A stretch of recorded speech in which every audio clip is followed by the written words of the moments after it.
You guys, I think I can speak for myself and almost any NBA fan around the world that the 2021 season was one of, if not the most unpredictable years the league has ever seen. Whether you refer this to some of the crazy trades we saw this season, maybe the record amount of injuries across the league, or even the rise in some new NBA stars that we might have not been expecting for at least a little bit longer. Point being that this crazy year has maybe left us with an idea of what we might be seeing down the road, but quite possibly the biggest surprise from the 2021 season is not being talked about going into the next year nearly as much as I think they should be. And as you have probably already caught on from the title of this video, yes, I am talking about the Atlanta Hawks. Finishing last year as the 5th seed in the Eastern Conference and making one of the more remarkable playoff runs we have seen in the sport in quite a while, this Hawks team has given us a view of what they are capable of and what their future might entail. And what the entire league needs to wrap their head around with this team is what we are going to be getting into in today's video. One sec, if you haven't yet, don't forget to drop a like on the video if you enjoy, subscribe, and turn on those noties to never miss another NBA video.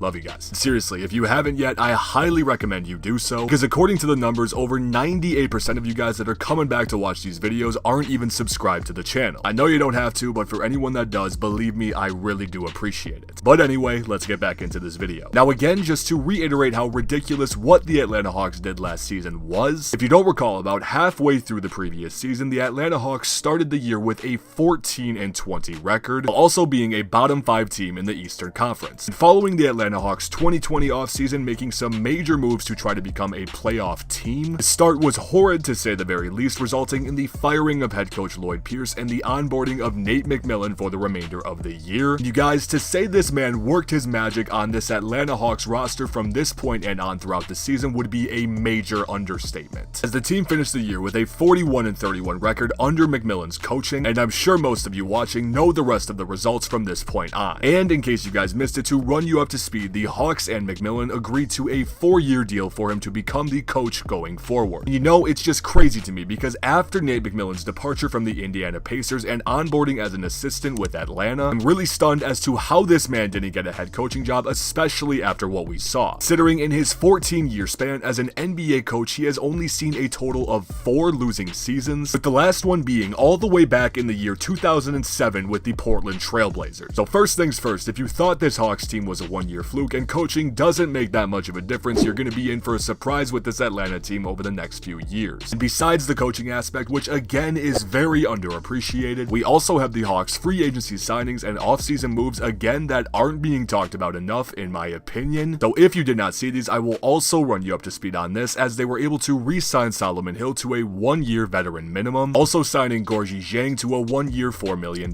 deal, re-signing Lou Williams too along with these on a 1-year $5 million deal, not to mention also trading for Delon Wright from the Sacramento Kings, and then of course the biggest pieces of them all, re-signing John Collins to a 5-year $125 million deal, also bringing back the star of the team Trae Young to a 5-year deal worth $207 million. Now obviously the two biggest targets for the Atlanta Hawks going into the offseason were to retain Trae Young and John Collins for reasonable deals, but besides the two big re-signings, there wasn't much talk about what the Atlanta Hawks did in free agency. Yes, even though there weren't any major headlines, the Atlanta Hawks did everything they were supposed to do, because like we mentioned, all of the work and previous moves this team has made over the course of the last 2 years is what has made them the team they are today, involving the moves like signing Danilo Gallinari, signing and trading for Bogdan Bogdanovic, and trading for Lou Williams as well. People seem really quick to jump the gun and say the Atlanta Hawks didn't do anything to put them over the edge of what they were last season, but with this team, I think it should be very clear that most of the improvement they are going to see is going to come from the individual improvement of each and every player on the roster. Because if you did not know, there are 3 players on this Hawks roster right now that might see considerable minutes next season. These 3 players are Danilo Gallinari at 33 years old, Solomon Hill at 30 years old, and Lou Williams at 34 years old. And then on the other side of this table, when you are looking at the 2 potential stars of the Atlanta Hawks going forward, you have Trae Young, who is still just 22 years old, and John Collins, who is 23 years old. Then of course, when you are adding in every other rotational player on this team who is in their mid-20s, free agency desperation was not needed. It is going to be the individual strides taken by each and every player on this team. Then I also did want to mention too the 2 draft picks from the Atlanta Hawks in the 2021 draft too, of Jalen Johnson and Sharif Cooper, who both as well are 20 years old, are 2 very solid pieces in my opinion, and the the development of them will be huge down the line. Obviously, I'm not trying to say that these two are going to be major pieces at some point, it's just I think the Hawks did a lot better in this draft than most people give them credit. But all in all, I think it's very clear what the Atlanta Hawks were doing going into this offseason, as they went in with the mindset of bringing back exactly what worked for them so well in 2021. And you know, honestly, I really do respect the Atlanta Hawks for taking this approach. When seeing a season like Atlanta did in 2021, I could definitely see some front offices looking at this and being on the edge of their seat, especially going into the offseason, as since they didn't finish at the top of the mountain, some GMs would maybe be thinking they need to make some major changes. The Atlanta Hawks are sticking with their gut in what shocked the entire league last year, as their work to rebuild to see the success that they did over half a decade ago is finally starting to pay off. It is seeming to predict nothing but a bright future down the line for this franchise. Sometimes it's not always a do or die situation going year by year, especially for a team like Atlanta. Patience can sometimes be the name of the game in these situations, and I think the Hawks are sitting pretty right now with that mindset. But enough about me and what I think of Atlanta, now I want to hear what you guys have to think about this team. So please let me know in the comments down below what you think the Atlanta Hawks record will be in the 2022 season. And on top of this, do you guys see Atlanta winning an NBA championship over the next 5 to 10 years? That final question might be a little pre-intuitive, I know you guys, but this Atlanta Hawks team has such a bright future, and I honestly could see it happening. So again, let me hear what you guys are thinking down below. But also, again, if you guys haven't yet, don't forget to drop a like while you are down there and subscribe as well. Brand new NBA videos on a daily basis around here, you guys. The season is right around the corner. We have so much to cover before that. So one last time, I just want to say thank you guys so much for watching. I appreciate each and every one of you more than anything in the entire world. You all know this, and I will see you guys in the next video.